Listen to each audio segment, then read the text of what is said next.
sistema de bancos de dados e pontuação para a concessão de créditos aos consumidores, criado pela CDL, que é a Câmara de Dirigentes Lojistas de Porto Alegre, está suspenso. E sobre este assunto nós vamos conversar agora com o desembargador Jorge Luiz Lopes do Canto, da 5ª Câmara Cível do TJRS. Bem-vindo, prazer em recebê-lo aqui no Justiça Gaúcha. É um prazer sempre tê-lo, trazer os seus esclarecimentos a toda a população gaúcha. A que se deve, então, a suspensão do uso deste sistema de avaliação de risco para a concessão de crédito da CDL em todo o país? Bom, o que acontecia, o que vinha acontecendo em relação ao consumidor? Foi criado um sistema de avaliação de risco para a concessão de crédito. Esta é a realidade que se formaram várias empresas para a prestação desse serviço. E com isso constituíram um banco de dados em que forneciam uma pontuação de 0 a 1000 pontos. Ora, o consumidor não era levado em conta nessa avaliação feita. Por quê? Porque previamente ele não era cientificado que estava sendo avaliado, por que estava sendo avaliado, quais os critérios, quais os dados a serem observados. Nada disso era revelado ao consumidor. Ao contrário, existia entre essas empresas e a própria CDL um contrato com sigilo de não revelar esses dados. O que acontece aqui? Acontece aqui, e foi inclusive confessado pelas empresas que se utilizavam esse sistema de avaliação, foi confessado por elas que usavam a tecnologia da informação. Mas o que é essa tecnologia da informação? Muito amplo. É simplesmente a manutenção, armazenamento e divulgação de um banco de dados. E nós temos um microsistema do Código de Defesa do Consumidor, que diz que, olha, quando se tem um banco de dados ou um cadastro, o consumidor tem o direito de saber das informações que estão lançadas nesse cadastro. É preciso mostrar ao consumidor, até para que ele tenha o direito de redarguir, ele tem o direito de dizer, olha, está lançado tal dado incorretamente. Nesse sistema de avaliação, este critério aplicado não corresponde à realidade. Eu não tenho vamos dizer, uma ação, por hipótese, discutindo crédito.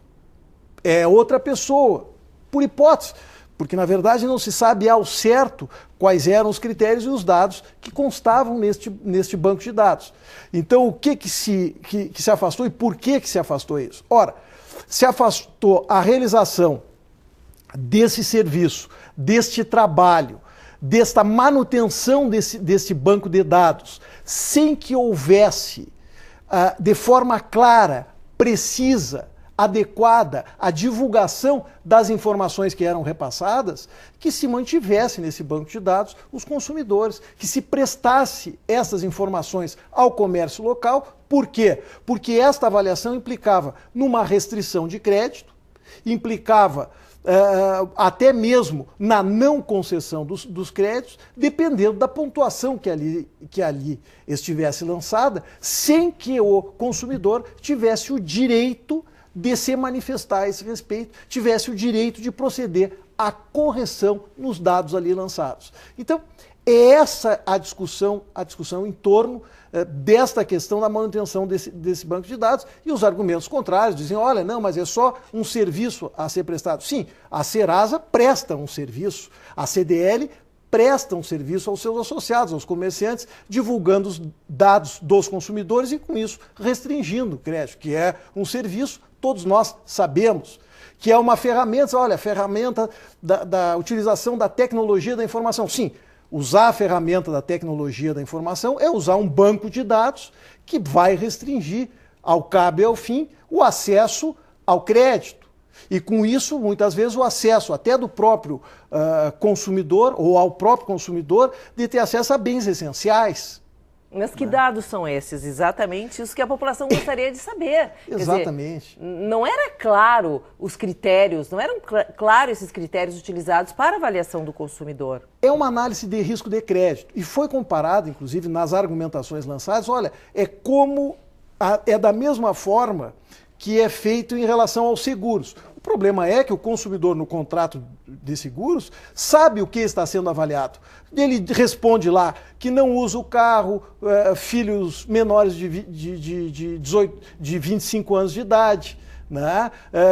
Que o carro é colocado em garagem. Né? Lá o consumidor está vendo quais são os dados objetivo e claramente. Nessa hipótese, se pressupõe os dados que eram ali lançados, mas não se tem a certeza.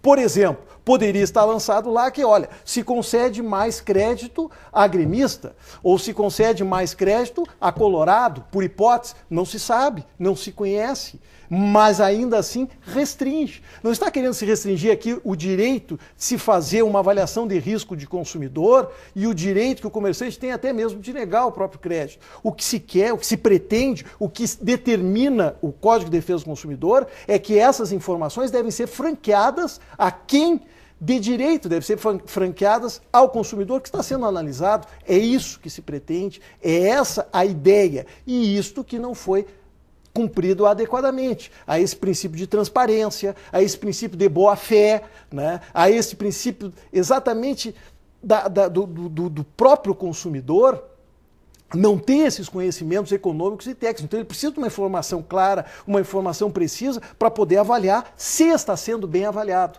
Ou até o direito que ele tem de retificar esse lançamento. Olha, minha nota não é 950, ou minha nota não é 600, minha nota é 700. E se eu tenho uma nota 700, eu tenho direito a um crédito melhor, a uma composição melhor de dívida, eu tenho direito de adquirir aquele bem porque possuo renda suficiente para isso. Então são essas questões que foram discutidas nessa ação civil pública e que têm eficácia nacional, que se estende a todos os consumidores. Essa foi a grande discussão. Por outro lado, esta ação também estabeleceu alguns limites. Isto é, cabe o direito de indenização ao consumidor nessa hipótese? É possível isso? Sim, é possível. Porém, é necessário que exista um fato constitutivo. Algo que ateste, que seja uma razão para que o dano seja ressarcido. Ou seja, não adianta, por exemplo, né, e acho que foi um exemplo muito feliz que eu ouvi esses dias, o sujeito consultar uma vidente e lançar isso numa petição e dizer o seguinte: olha, uma vidente me disse que eu estava neste banco de dados e que eu fui avaliado. Olha, mas isso é um dado não palpável. Né? Eu preciso demonstrar esse direito. Documentação, nesse caso? Preciso, ele tem que dizer qual foi o dia, qual foi a loja que eu compareci, qual foi o vendedor, o que foi falado, se existia testemunhas em volta, ou seja, demonstrar o fato constitutivo. O direito da pessoa, ele está literalmente ligado ao fato. Então ela tem que demonstrar algum fato danoso, ela tem que ir lá... Há necessidade de constar em alguma documentação, algum e-mail, alguma coisa? Eu fui num shopping, tem lá meu comprovante de estacionamento, Sim. Estava lá com pessoas conhecidas que viram quando o meu crédito foi negado, eu fui à loja tal, falei com o vendedor Y, ou seja, precisa definir esta lide. Precisa se saber o porquê que a pessoa quer indenização e até mesmo se ela se enquadra ou se foi aplicado essa avaliação em relação a ela. Então é isso que, por um lado, se discute de forma mais ampla e talvez esteja aí a grande inovação nesta ação. Ok, a informação deve ser prestada? Sim. A informação deve ser adequadamente prestada, de forma clara, precisa? Sim.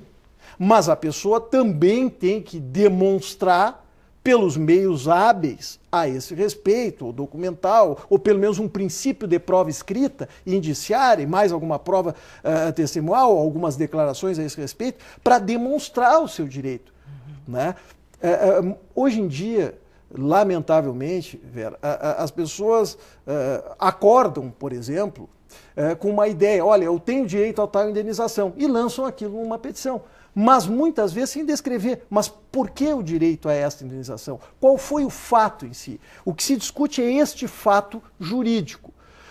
O fato jurídico que deu causa ao pedido dela, que deu causa à indenização pleiteada. Não se está discutindo aqui a presunção em relação ao prejuízo. Nós sabemos que no caso do dano moral, né, o dano moral é ipso fato, né, ou seja, presume-se o dano. Agora, não se presume o fato. O fato tem que ser demonstrado. E esse talvez seja um grande divisor de águas. Cito até um exemplo aqui, e eu acho ilustrativo e interessante, né? Um advogado muito antigo e tal, veio me cumprimentar por ter sido o relator desse processo. É um processo que realmente tive a felicidade, juntamente com os meus colegas, de fazer um trabalho muito detalhado a esse respeito. E ele me dizia o seguinte: olha, desembargador Jorge, concordo com o que o senhor falou ali e, inclusive, estou desistindo da ação que postulei inicialmente, né, porque a gente vai acabando entrando nos modelos, nas fórmulas de ação e acaba se esquecendo do fato. E o senhor me chamou a atenção para esse fato. Então eu estou desistindo desse processo porque eu vislumbrei, diante das condições narradas ali, do que deveria ser demonstrado, provado, eu vislumbrei que eu não tinha provado isso. Então o que aconteceria? O resultado qual seria? A improcedência da ação.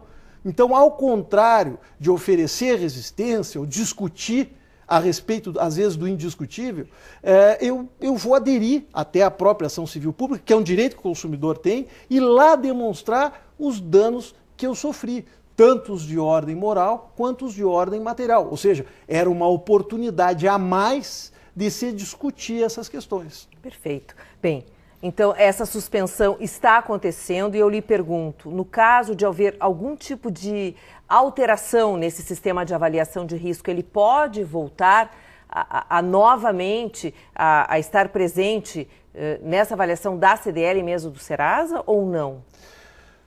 O sistema de avaliação de risco pode ser aplicado? Eu não tenho dúvida que sim, desde que seja prestada ao consumidor as informações, seja aberta esta planilha com os critérios de avaliação, com a forma de avaliação, com os itens de avaliação e seja previamente informado, notificado o consumidor com esses dados, com esses critérios, para que eu tenha ciência, eu como consumidor, saiba, olha, a minha pontuação é 800 por tais e tais fatores, perdi pontos por tais e tais fatores, o crédito que seria disponibilizado para mim é até tal valor por tais e tais fatores de ordem econômica e financeira. Agora, fatores estes claros, precisos, adequados, né? Que eu tenha condições de avaliar, eu como consumidor, que eu consigo olhar ali e dizer, não, está certo, está bem, acho até que fui bem avaliado. Isto não é o problema. O problema é a omissão disso. O problema é não fornecer esses dados. O problema é passar a látere da lei. É a blindagem, né, desses dados, é uma blindagem. Exato, exato. E não se sabe ao cabo e ao fim o porquê que um crédito está sendo concedido ou não. Tá certo. Olha, muito obrigado pelos seus esclarecimentos. Nós agradecemos a presença do desembargador Jorge Luiz Lopes do Canto, da 5ª Câmara Civil do TJRS. Nós vamos ficando por aqui. E lembrando, se você quer mandar uma mensagem para o programa Justiça Gaúcha, entre em contato com a nossa produção. O nosso e-mail é imprensa@tj.rs.gov.br. Obrigada pela sua atenção e até o nosso próximo programa.